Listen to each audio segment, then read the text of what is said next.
नमस्कार। हमारा टॉपिक चल रहा था पश्चिमी रेतीला मैदान। तो देखो, पश्चिमी जो रेतीला मैदान है इसे दो क्षेत्रों में बांटा जा सकता है। ये है क्षेत्र दो भागों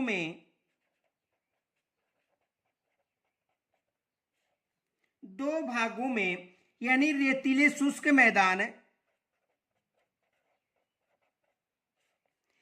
रेतीले शुष्क मैदान व अर्ध शुष्क मैदान।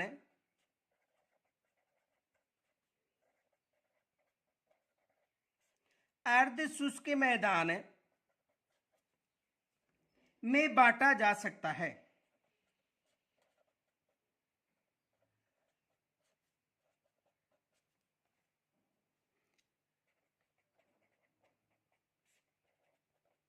यानी जो पश्चिमी रेतीला मैदान है इसे दो भागों में याद रखना। एक है रेतीला शुष्क मैदान और दूसरा है यानी रेतीले शुष्क मैदान व अर्ध शुष्क मैदान में विभाजित किया जा सकता है। 25 सेमी जो समवर्षा रेखा है ये इन दोनों क्षेत्रों को अलग अलग करती है। 25 सेमी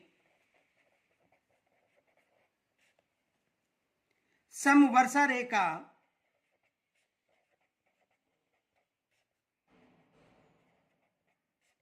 25 सेमी समवर्षा रेखा इन दोनों क्षेत्रों को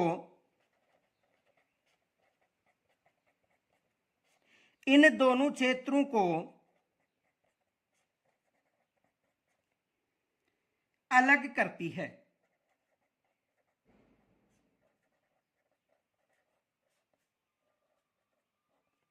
देखो, यहां से एग्जाम में प्रश्न भी आ चुका है कि पश्चिमी जो रेतीला मैदान है इसे दो भागों में विभाजित, यानी रेतीले शुष्क मैदान और अर्ध शुष्क मैदान में विभाजित करने वाली रेखा कौन सी है?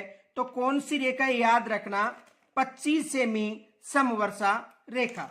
देखो, ये पश्चिमी रेतीला मैदान हो गया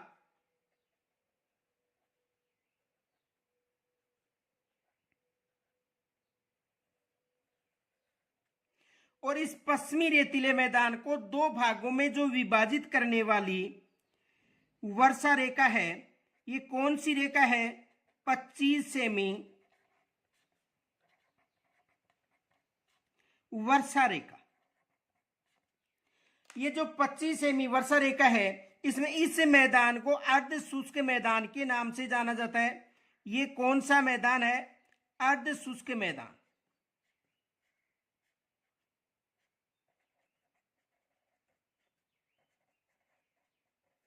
अर्ध शुष्क मैदान। और ये जो मैदान है इसे रेतीले शुष्क मैदान के नाम से जाना जाता है।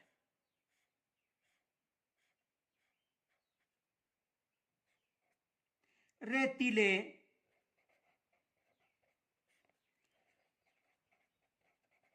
शुष्क मैदान। तो पश्चिमी जो रेतीला मैदान है इसे दो भागों में विभाजित किए गए, याद रखना। एक है रेतीला शुष्क मैदान और दूसरा है अर्ध शुष्क मैदान, ये याद रखना।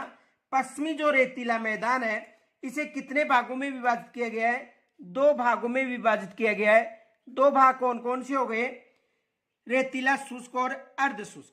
देखो, जो पश्चिमी रेतीला मैदान, ये जो रेतीला शुष्क मैदान है इसे पश्चिमी विशाल मरुस्थल है या महान मरुस्थल के नाम से जाना जाता है इस क्षेत्र को, और इसे राजस्थान बांगर के नाम से जाना जाता है। देखो, इसे राजस्थान बांगर के नाम से भी जाना जाता है, ये याद रखना, राजस्थान बांगर। और इसकी बात करें तो ये जो रेतीला शुष्क मैदान है इसे पश्चिमी विशाल मरुस्थल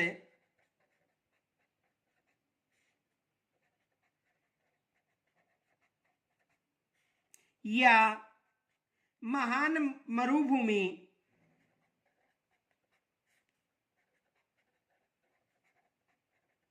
महान मरुभूमि के नाम से भी जाना जाता है।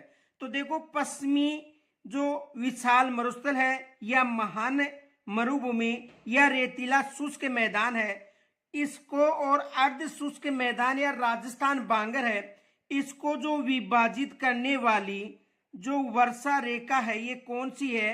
25 सेमी वर्षा रेखा। ये याद रखना कि शुष्क रेतीले मैदान व अर्ध शुष्क रेतीले मैदान को विभाजित करने वाली वर्षा रेखा कौन सी है? 25 सेमी वर्षा रेखा। देखो, यहां से एग्जाम में प्रश्न बन सकता है। प्रश्न क्या बन सकता है? रेतीले शुष्क मैदान, रेतीले शुष्क मैदान तथा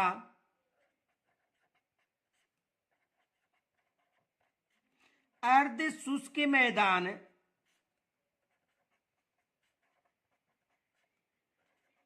को कौन सी समवर्षा रेखा विभाजित करती है?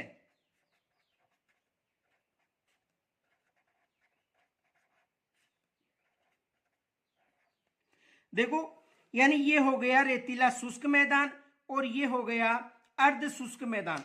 तो इनको जो विभाजित करने वाली वर्षा रेखा है, ये कौन सी वर्षा रेखा है? तो ये है 25 सेमी समवर्षा रेखा।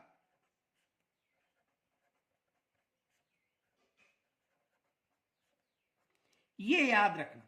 अब देखो, जो पश्चिमी रेतीला मैदान है, यदि इसकी बात करें तो जो पश्चिमी रेतीला मैदान है, पश्चिमी रेतीले मैदान को 2 भागों में विभाजित किया गया है, लेकिन रेतीले शुष्क मैदान को 2 भागों में, और जो अर्ध शुष्क मैदान है इसे 4 भागों में विभाजित किया गया है। ये भी याद रखना, यहां से भी एग्जाम में प्रश्न बनता है। तो देखो, यदि पश्चिमी रेतीले मैदान की बात करें, पश्चिमी रेतीला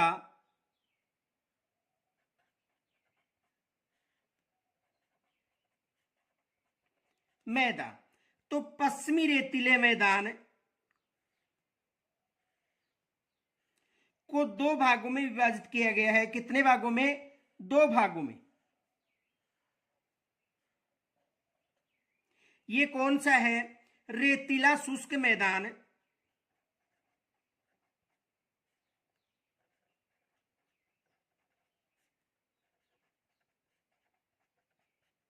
इसे महान मरुभूमि के नाम से भी जाना जाता है। महान मरुभूमि। दूसरा है अर्ध शुष्क मैदान,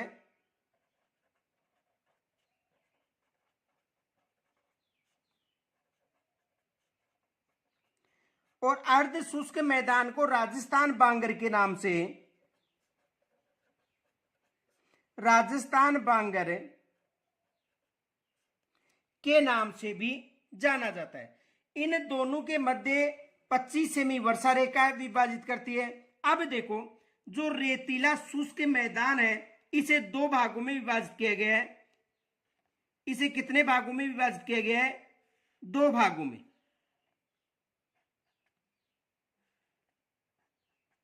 एक है बालुका स्तूप युक्त मरुस्थलीय प्रदेश और बालुका स्तूप मुक्त या बालुका युक्त प्रदेश।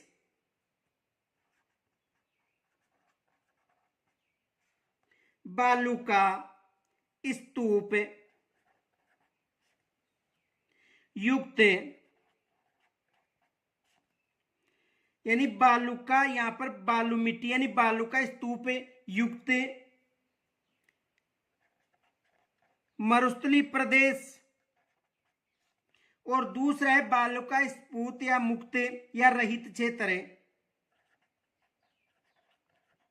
बालुका स्तूप मुक्त यानी रहित क्षेत्र। तो पश्चिमी जो शुष्क मैदान है इसे कितने भागों में विभाजित किया गया, याद रखना 2 भागों में। जो पश्चिमी शुष्क मैदान है इसे कितने भागों में विभाजित किया गया है, 2 भागों में।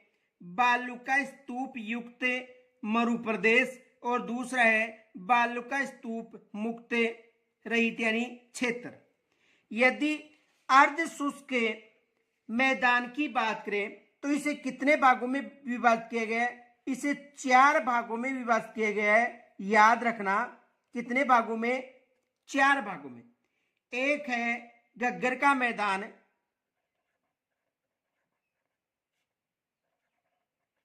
घग्गर का मैदान। दूसरा है लूनी बेसिन या गोडवारा क्षेत्र, लूनी बेसिन या गोडवारा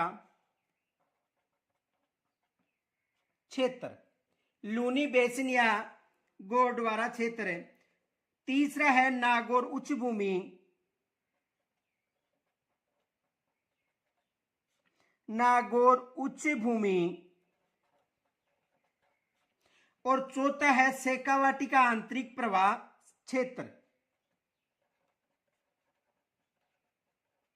शेखावाटी का आंतरिक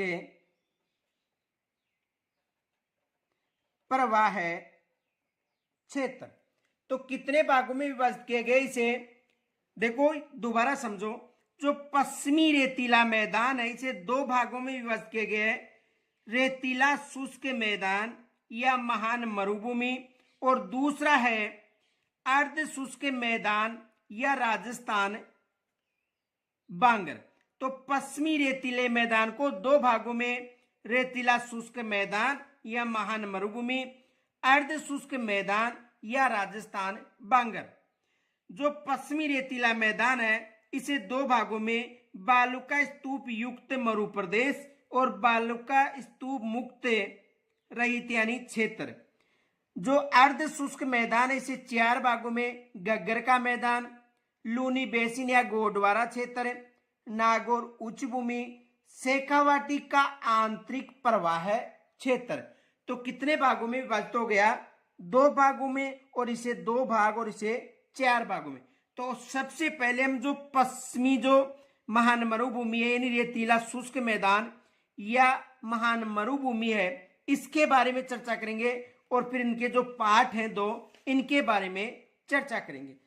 तो देखो, पश्चिमी विशाल मरुस्थल है,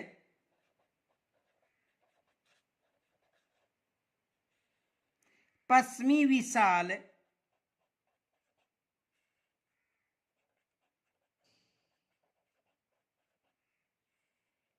मरुस्थल है, यानी पश्चिमी विशाल मरुस्थल है या रेतीला शुष्क मैदान,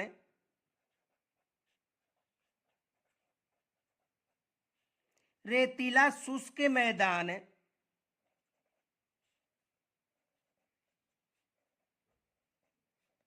या महान मरुभूमि,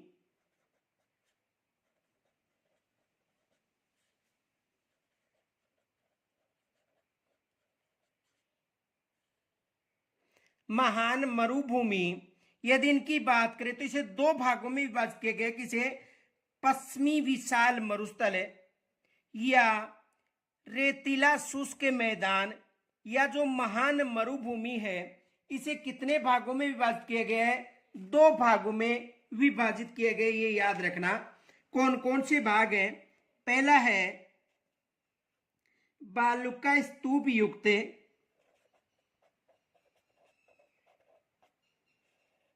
बालू का स्तूप युक्त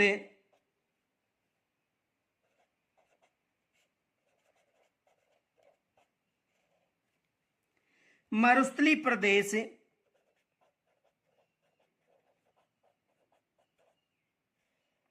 मरुस्थली प्रदेश। और दूसरा कौन सा है, बालू का स्तूप मुक्त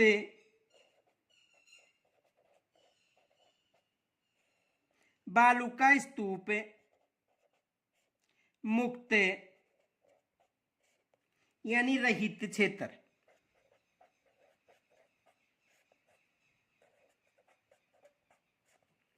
तो देखो पश्चिमी जो विशाल मरुस्थल है, किसकी बात करें, पश्चिमी विशाल मरुस्थल है, या इसे रेतीला शुष्क मैदान या महान मरुभूमि के नाम से भी जाना जाता है। और इसे कितने भागों में विभाजित किया गया है, 2 भागों में, बालुका स्तूप युक्त मरुस्थलीय प्रदेश या बालुका स्तूप मुक्त क्षेत्र। देखो इसकी बात करें, पश्चिमी जो विशाल मरुस्थल है, तो इसमें जो वर्षा का वार्षिक औसत है ये कितना रहता है, 25 सेंटीमीटर तक रहता है। इसमें वर्षा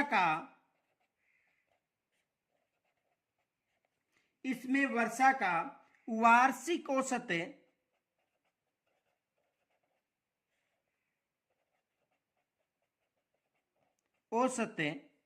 25 सेंटीमीटर तक रहता है, 25 सेंटीमीटर तक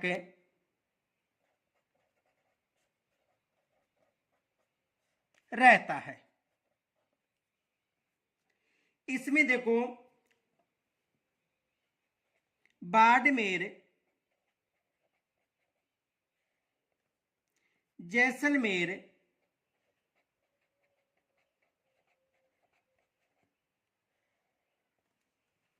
बीकानेर तथा अनूपगढ़ यानी बाड़मेर, जैसलमेर, बीकानेर तथा अनूपगढ़ आदि क्षेत्रों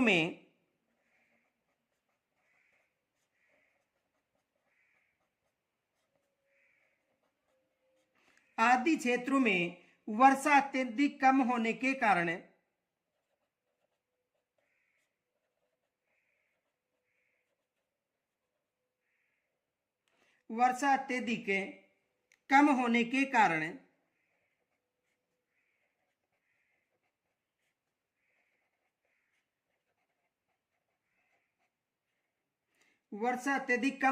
कारण इस प्रदेश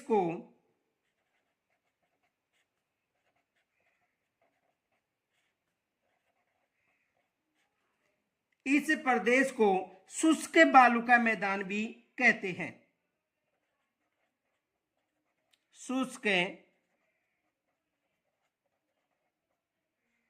बालुका मैदान भी कहते हैं। समझ में आ गया होगा। तो देखो इसमें वर्षा पूछी जाए 25 सेंटीमीटर तक रहती है। बाड़मेर, जैसलमेर, बीकानेर और अनूपगढ़, पहले देखो इसमें श्री गंगानगर जिला शामिल था, लेकिन वर्तमान में श्री गंगानगर जिला नहीं आएगा। कौन सा जिला शामिल हो गया है, अनूपगढ़, ये याद रखना। तो बाड़मेर, जैसलमेर, बीकानेर तथा अनूपगढ़ आदि क्षेत्रों में वर्षा अत्यधिक कम होने के कारण इस प्रदेश को शुष्क बालुका मैदान कहा जाता है। कौन सा मैदान कहा जाता है, शुष्क बालुका मैदान। इसका अधिकांश भाग बालुका स्तूपों से आच्छादित होता है।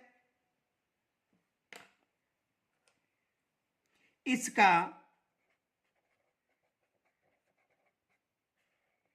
अधिकांश भाग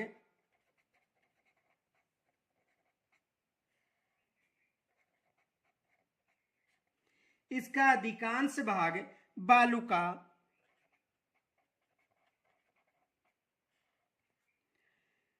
स्तूपों से आच्छादित है।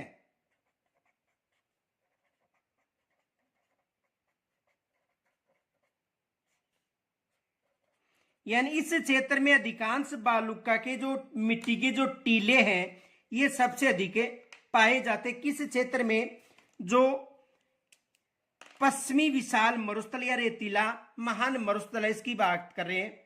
आगे देखो, ये बालुका स्तूपों से ढका हुआ भूभाग पाकिस्तान के सीमा के सारे कच्छ, गुजरात से पंजाब तक विस्तृत है।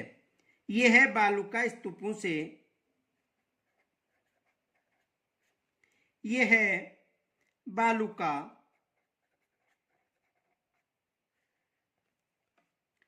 स्तूपों से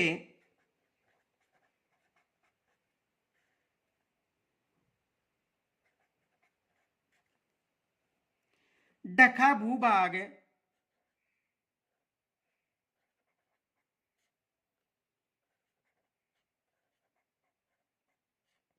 ढका भूभाग पाकिस्तान की सीमा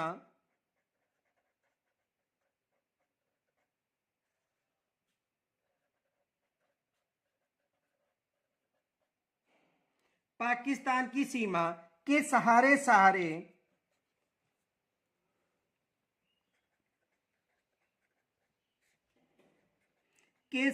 सहारे कच्छ कहां पर है? गुजरात से पंजाब तक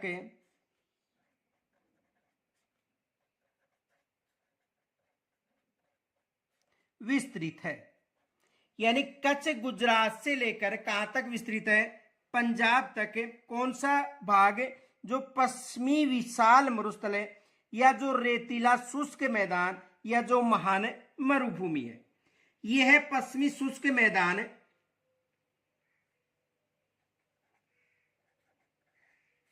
यह है पश्चिमी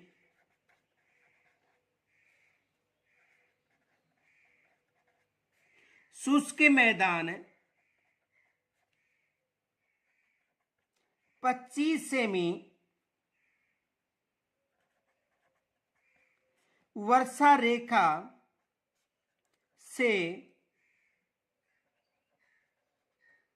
अर्ध शुष्क रेतीले मैदान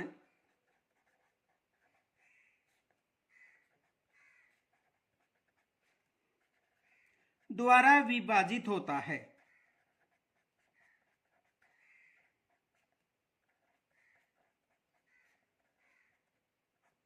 कितनी सेमी वर्षा रेखा से? यानी ये जो पश्चिमी रेतीला मैदान है, इसमें जो दो भाग हो गए, एक था अर्ध शुष्क और एक शुष्क। तो जो पश्चिमी शुष्क मैदान कितनी सेमी? 25 सेमी वर्षा रेखा से किस मैदान के द्वारा विभाजित होता है? अर्ध शुष्क जो रेतीला मैदान है, इस मैदान के द्वारा कितनी सेमी? 25 सेमी वर्षा रेखा के द्वारा विभाजित होता है। इसे कितने भागों में विभाजित किए गए हैं? दो भागों में था। एक बालुका युक्त प्रदेश और एक बालुका मुक्त या जो रहित क्षेत्र है। तो सबसे पहले हम अध्ययन करेंगे बालुका स्तूप मुक्त, बालुका स्तूप युक्त मरुस्थली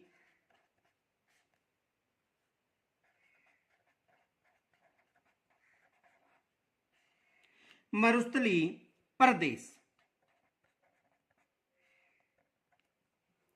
तो यदि बालुका स्तूप युक्त मरुस्थली प्रदेश की बात करें, तो इस क्षेत्र में रेत के विशाल टीले पाए जाते हैं, जो तेज हवाओं के साथ अपना स्थान बदलते रहते हैं।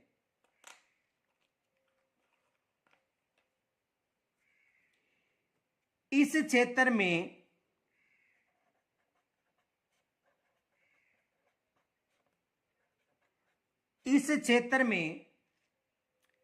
बालू रेत के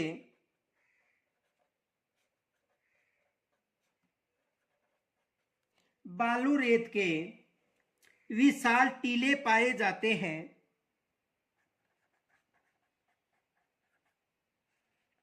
विशाल टीले पाए जाते हैं। यानी जो बालुका स्तूप युक्त मरुस्थली प्रदेश है, इस क्षेत्र में बालू रेत के टीले पाए जाते हैं, जो तेज हवाओं के साथ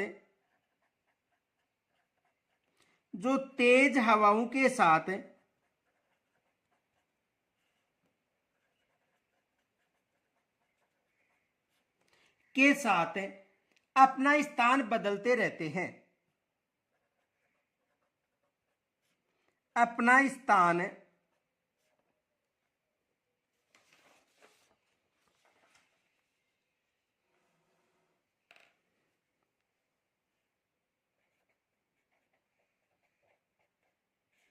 बदलते रहते हैं। यानी जो तेज हवाओं के साथ अपना जो स्थान है ये बदलते रहते हैं। ये बालू का स्तूप वायु अप्रदन व निक्षेपण का परिमाण है।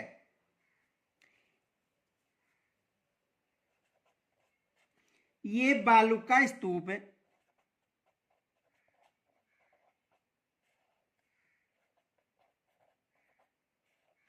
ये बालू का स्तूप वायु अप्रदन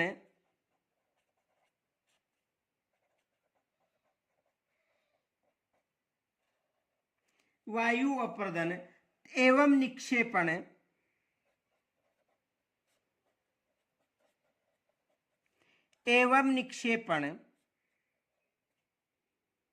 का परिणाम है।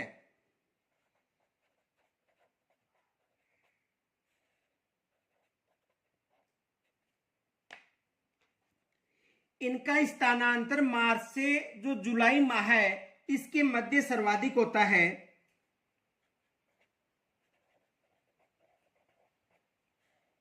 इनका स्थानांतरण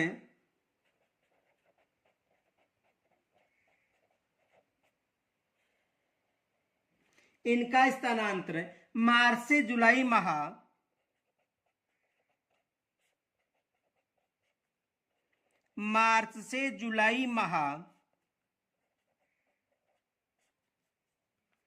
के मध्य